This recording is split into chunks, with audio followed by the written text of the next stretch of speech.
Hey guys, this is the man on the street. You see behind me here? This is now called Barber Hall Park, but before it used to be called Cawthor Park.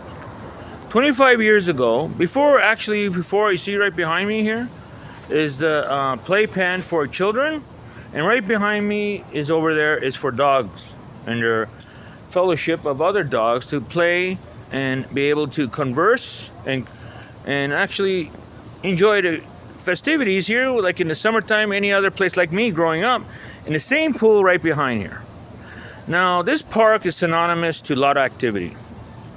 Like, for example, if you want to score something, usually like meth, crack, not necessarily weed, because now it's legal, but we're asking the same indifference. And then you come down here one day, and you're seeing, like children would with their mothers and fathers, playing in a shallow end with their toddlers.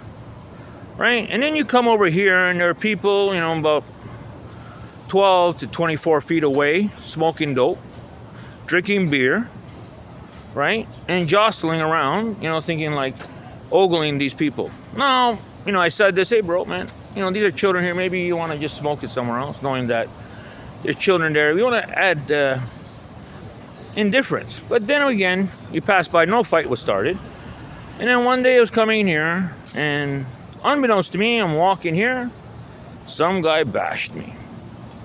Now, in context, they could say whoever they thought it was, like misogynist, like a black person might be, or a white person, or any other type of derogatory term. But the fact was, it happened so fast, and because it was from behind, even after I told the police, I said I had a good glimpse, but not enough to know.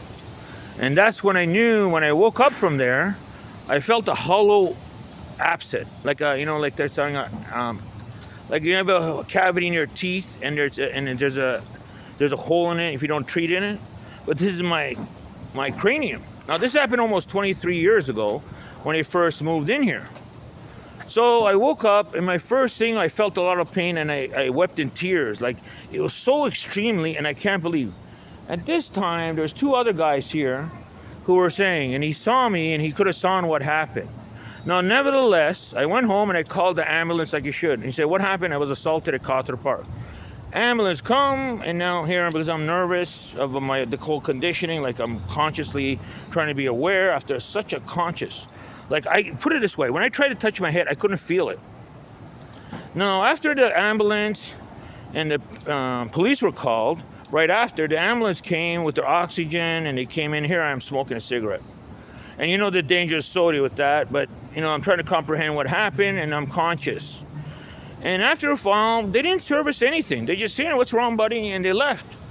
And it was like, because, I was disturbed more so that I was violently assaulted. So they left, and then the way say, what do you suggest? Yeah, sleep on it.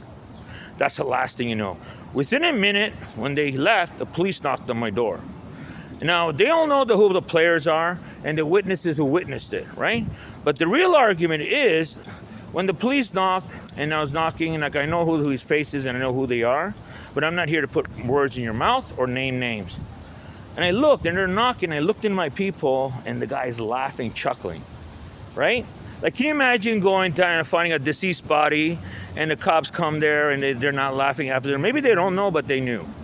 Text beforehand. But God blessed me. Bismillah, I recovered, and since then, I've been perpetrating on it.